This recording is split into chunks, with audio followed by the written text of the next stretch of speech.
नमस्कार श्रोते मित्र हो. बोलती पुस्तके सादर करीत आहे लेखक श्री राणा प्रताप पाटील लिखित कादंबरी वंगाळ प्रकरण 13वे. वस्तीजवळच्या गर्द केळीच्या बागेत सूर्याजीराव डोक्याखाली कोल्हापुरी पायतान व त्यावर अंगातला अंगरखा त्याच्यावर टाकून निवांत पडून होते. वातावरणात उन्हाचा तडाखा असूनही केळीच्या बागेत गारवा होता. अधूनमधून वाऱ्याची मंद झुळुके. अंगात फक्त बंडी असल्याने सूर्याजीरावांच्या अंगावर शहारे येत होते.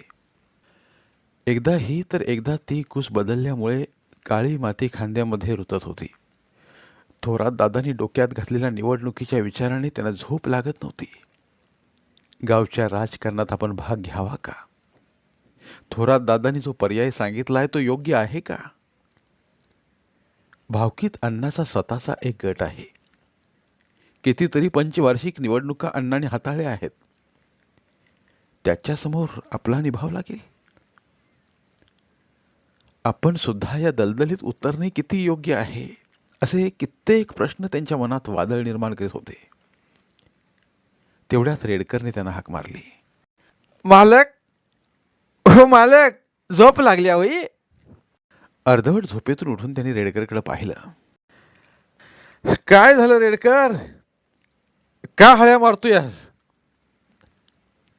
अहो, तो नायकाचा धोंडीबा वड्याजवळ वैरणीत रोज शिरड फिरवतोय. म्या कितीदा सांगून बी, आणि तसंच आता बी आलाय बघा शिरड घेऊन. तुमच्याच भाषेत सांगा बरं तिला एकदा. एका दमात रेडकरने सगळं बोलून टाकलं. बरं, म्या बघतो. सूर्याजीराव उठले. खांद्यावर रुतलेली माती झाडून पायतानावरचा अंगरखा त्यांनी खांद्यावर टाकला. पायातून पायतान चढून वस्तीमागच्या तुकड्यातून ते सपकाळाच्या तालीवर आले. तालीवरूनच त्यांनी खाली ओढ्याच्या तुकड्यात नजर टाकली. त्यांना गवताच्या तुकड्यात शेरडं दिसली. धोंडीबाला 4 गोष्टी चांगल्या समजून सांगाव्यात म्हणून ते तालीवरून खाली आले. सूर्याजीरावांची जमीन जास्त म्हणून त्यांना बांधकारी सुद्धा जास्त, त्यामुळे ते सहसा कोणाशी वाद घालण्याच्या भानगडीत पडत नसत. समजावून सांगून तिथल्या तिथं विषय संपवत. आणि दादाकडून पांडलाचा हाणामारीचा प्रकार अजून ताजाच होता म्हणून त्यांनी जरा सबुरीनच घेतलं. तालीवरून खाली आल्यावर त्यांनी सगळीकडे नजर फिरवली तर त्यांना धोंडीबा नाही तर त्याची बायको नजरेस पडली. धोंडीबाच्या बायकोनी सुद्धा त्यांना लांबूनच बघितलं होतं आणि म्हणून ती गांगरून गडबडनं शेरडं गवताच्या तुकड्याच्या बाहेर आणू लागली. शेरडा हाकतानाच तिने मागे फिरून बघितलं तर सूर्याजीराव तिला काहीच न बोलता धोत्राचा सोगा धरून तालीवरून वर चढताना दिसले. काहीच न बोलणाऱ्या सूर्याजीरावांना बघून ती स्वतःशीच पुटपुटली. रानात खत आणि गावात पत राखावी सूर्याजी पाटलानच. इकडे गावात निवडणुकीचं वारं जसं जसं फिरेल तसं तसं पाटील भावकीत अण्णाच्या वाड्यावर लोकांचा राबता वाढला. बैठकावर बैठक बसू लागल्या. नागवाडी गावातला अण्णांचा दबदबा त्यांना तसाच ठेवायचा होता. कित्येक वर्ष नागवाडीचे राजकारण केलेल्या अण्णांना आपल्या विरोधात आपल्या बालेकिल्ल्यात सूर्याजी पाटील उमेदवारी लढतोय ही गोष्ट समजायला वेळ लागला नव्हता. शेकाप पक्ष हा बैलगाडी चिन्हावर लढत होता तर काँग्रेस पक्षाचे गाय वासरू हे चिन्ह होते.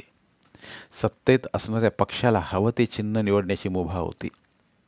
त्यामध्ये आंबा, विमान, चंद्र अशी चिन्हे असायची. ते विरोधात असणाऱ्या पक्षाला सायकल, कपाट, विळा अशी चिन्हे असायची.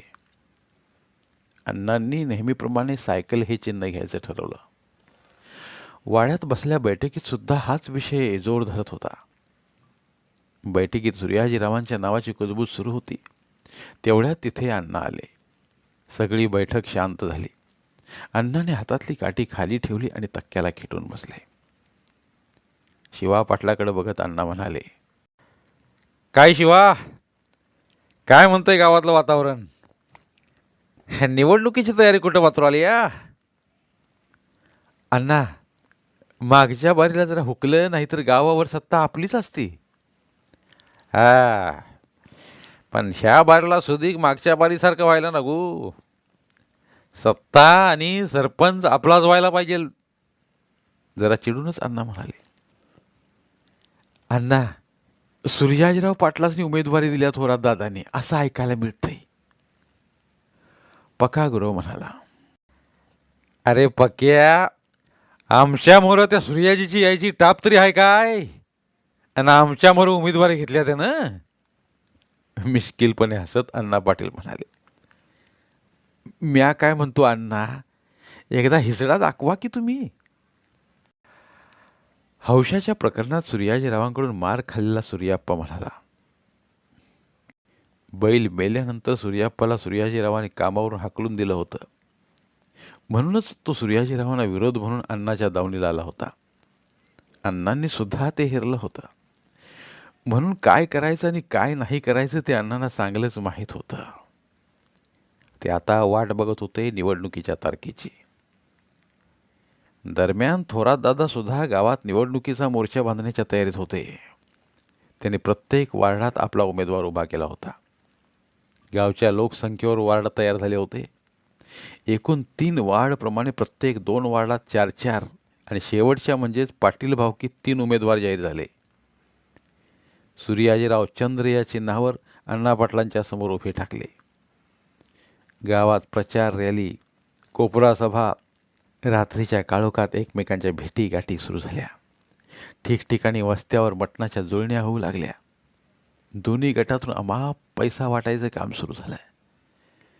थोरात दादांना यावेळी कसल्याही परिस्थितीत अण्णा पाटलांची गावातील हवा काढून घ्यायची होती. त्यांना अण्णा पाटलाचं प्रस्थ कमी करायचं होतं. म्हणून त्यांनी पूर्ण लक्ष पाटील भावकीत 3 नंबरच्या वार्डात घातलं. निवडणुकीच्या आधी 3-4 दिवस त्यांनी बंगल्यावर सूर्याजीरावांना निरोप देऊन बोलावून घेतलं. सूर्याजीराव बंगल्यावर आल्यावर दोघांची बराच वेळ चर्चा झाली. सूर्याजी, तुझ्या 3 नंबरच्या वार्डात बरीच येगेगळी घरं आहेत ती. त्यामध्ये मराठ्याची, मुसलमानांची आणि 2-3 घरं नायकाची बी आहे ती. होय दादा.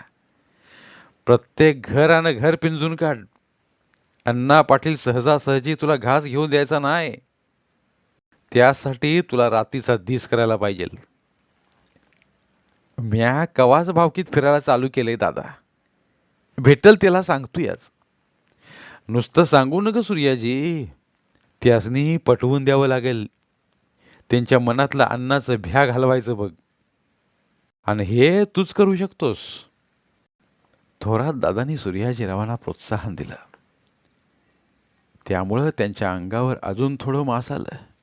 त्यांनी भावकीतल्या आणि वार्डातल्या प्रत्येक घराच्या हुंबऱ्याला पाय लावला. थोरा मोठ्यांच्या पायाला हात लावले. पण वाटतंय तेवढ्या या गोष्टी सोप्या नव्हत्या. अण्णांच्या कपटी राजकारणी डोक्यासमोर सूर्याजीरावांचा निभाव लागणे अशक्य होते. तरी सूर्याजीराव निखळ मनाने निवडणुकीचा प्रचार करीत होते. तोंडावर येऊन ठेपलेल्या ग्रामपंचायतीच्या निवडणुकीत अण्णाने एक मोठा कट रचला. त्यात सूर्याजीरावांच्या अब्रूवर त्यांनी ताशेरे ओढले. अण्णाने त्यांच्याच आळीत राहणाऱ्या नायकाच्या घरातल्या एका बाईचा आणि सूर्याजीरावांचा संबंध जोडला व तो कट चव्हाट्यावर आणला. त्यामुळे आता सूर्याजीरावांच्या बद्दल भावकीत उलटसुलट चर्चा होऊ लागली.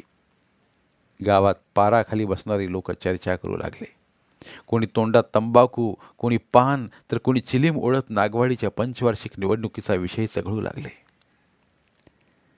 असंच एका पारावर लोक बसलेली असताना तिथे काँग्रेस पक्षाचं चिन्ह गाय वासरू असलेले पुट्टे घेऊन एक गट आला. त्यामध्ये थोरात दादा, गावचे माजी सरपंच सर्जेराव चव्हाण, कुंभार मास्तर, जाधव वस्ताद व सूर्याजीराव पाटील अशी मंडळी होती. थोरात दादांच्या गटाचा प्रचार जोमाने सुरू होता. तो गट अगदी पाराजवळ आला. बसलेल्या लोकांच्या चुळबुळ सुरू झाली. दाजे, हाय नव्ह का ध्यान आमच्याकडं? पारावर बसल्या एका व्यक्तीला उद्देशून माजी सरपंच सर्जेराव चव्हाण म्हणाले. होय सरपंच, ध्यान हाय म्हणून तर तुम्हासनी मागच्या बारला सरपंच केलं नव्ह का? होय दाजेबा, म्या इसरलो नाही. 5 वर्षात कुठं कमी पडलोय का म्या सांगा? ते सगळं ठीक आहे दाजी, पण यावेळी दांडगी चुरस आहे. त्यामुळे जरा लक्ष असू दे. थोरात दादा दाजीला उद्देशून म्हणाले. दादा, तुमचा सबूत आम्ही 20 वर्षात कवा खाली पडून दिलाय काय? हे आणि ह्यावेळी तरी कसा पडू देईन? पण तुमचा उमेदवार का गप हाय? असं गप राहून नागवाडीत निवडून येत नसतंय म्हणावं. सूर्याजीरावांकडे बघून दाजी म्हणाले तशी पारावरची मंडळी फिदी फिदी हसायलाच लागली. हे ऐकून सूर्याजीराव म्हणाले, दाजी, आता ह्या बारीला गप नाही बसायचो म्या. तुम्हासनी म्या सबूत देतो. लय जणांची मुजुरी मोडायची आहे. तुम्ही पाठीवर थाप टाका फकस्त. असं म्हणून सूर्याजीरावांनी दाजींच्या पायाला हात लावला. दाजींनी त्यांच्या पाठीवर हात ठेवला आणि म्हणाले, सूर्याजी, नको लय विचार करूस. इजय तुझाच आहे. दाजीच्या बोलण्याने सूर्याजीरावांना समाधान वाटले. पण अण्णाचा डाव त्यांच्या विचारांच्या पलीकडचा होता. काँग्रेस पक्षाचा गट पुढे निघून गेल्यावर पारावर पुन्हा कुजबूज सुरू झाली. दाजी, अहो त्या सूर्याजीरावाचा विषय खरा आहे होय हो? पारावर एका व्यक्तीनं दाजींना विचारलं. कुंचा रे? काय बोलतो या? जरा धडधडीत बोल की. तेवढ्याच पारावरची दुसरी व्यक्ती म्हणाली, दाजी, त्या नायकाच्या सरीचं आणि सूर्याजीरावांचं काहीतरी झंगाट आहे असं म्हणत्या ती.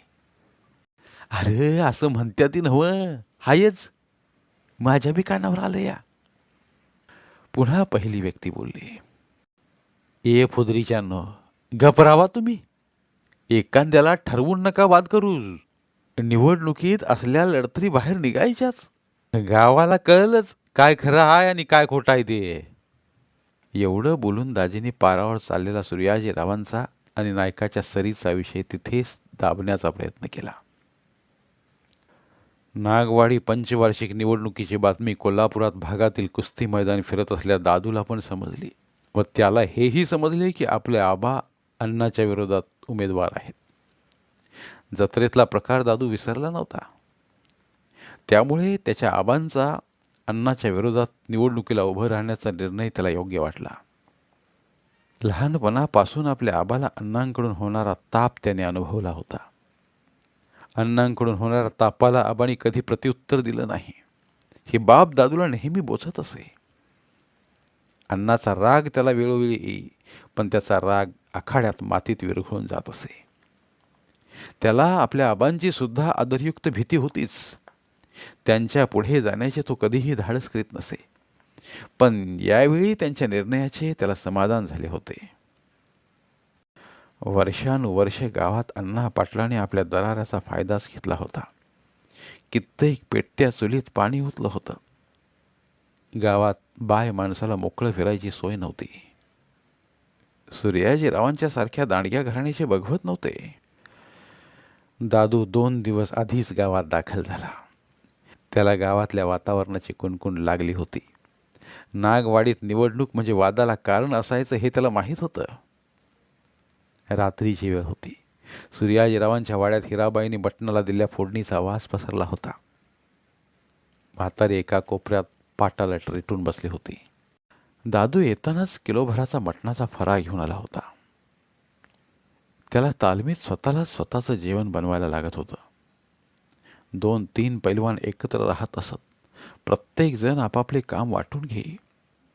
मग त्यामध्ये कोण भांडी धुवून देत, कोणी भाजी बनवत, कोणी थंडाई फिरवत असे. दादूकडे चपात्या असायच्या. रोजच्या रोज या तापाचा त्याला वैताग येई. त्याला कधी गावात जातोय आणि आईच्या हातचं जेवतोय असं होत होतं. मटणाचा वास दादूला तर अस्वस्थ करत होता. त्याला मटण कधी शिजतंय असं झालं होतं. आऊ, अगं उरक की, कवाच्यान भुका लागल्यात या. दादू हिराबाईला आऊ म्हणत असे. एकुलता एक पोरगा, त्यामुळे त्या सुद्धा दादूला कधी हाडतूड करत नसायच्या. क्वचितच दादू गावाकडे यायचा. त्यामुळे तो गावात आला की मागेल तो घास हिराबाई त्याला करून घालत असत. थांब की रे जरा दादू, असा वसा वसा करू नगस, शिजलच एवढ्यात. यांचं बोलणं चालू असताना सूर्याजीराव आले. आत येऊन त्याने पाण्याने चूळ भरली. पायावर पाणी घेतलं. धोत्रेच्या सोग्याने तोंड पुसत सोप्यात आले. म्हातारला ते आल्याची चाहूल लागलीच होती. तिला आता पूर्णपणे दिसत नव्हते. फक्त चाहूल घेऊन ती लोकांना ओळखण्याचा प्रयत्न करीत असे. सूर्याजी, आलास काय रे बाबा? तिने सूर्याजीरावांना विचारलं. सोफ्यात येऊन ते खांबाला टेकून बसत म्हातारला म्हणाले, वय आत्ता चालू. लय वेळ केलास रे. पोटाला काय खातोयास का नाही? आईच्या काळजीने सूर्याजीराव सुखावले.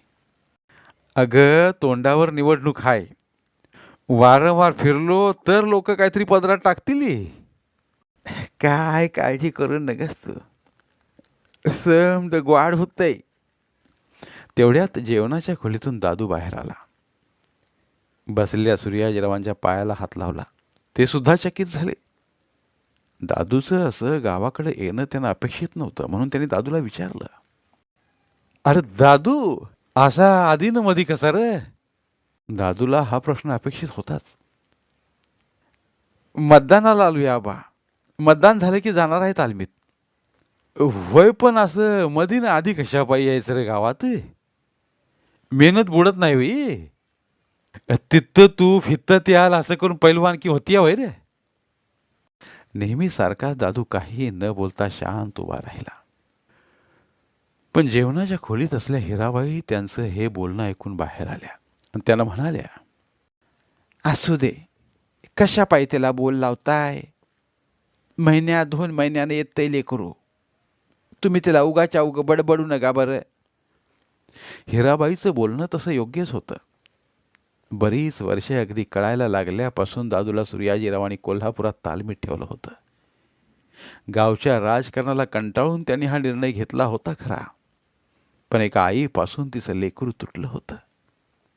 या सर्व बाबी सूर्याजीरावांना समजत होत्या, म्हणूनच त्यांनी सुद्धा हा विषय जास्त ताणला नाही.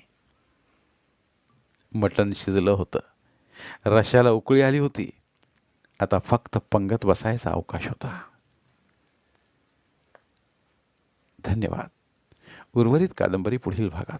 जे ऑडिओ बुक्स उपलब्ध आहेत तिथे प्रत्येक कादंबरीचे सर्व भाग एकत्रित मिळतील. त्यामुळे सध्या सुरू असलेल्या क्रमशः कादंबरीच्या पुढील भागासाठी वाट पाहण्याची गरज नाही. तुमच्या वेळेनुसार तुम्ही संपूर्ण कादंबरी सलगपणे ऐकू शकतात आणि साहित्याचा आस्वाद घेऊ शकता. कृपया आमच्या चॅनलच्या होमपेजवर जाऊन प्लेलिस्ट चेक करा आणि तुमची आवडती कादंबरी निवडा. धन्यवाद.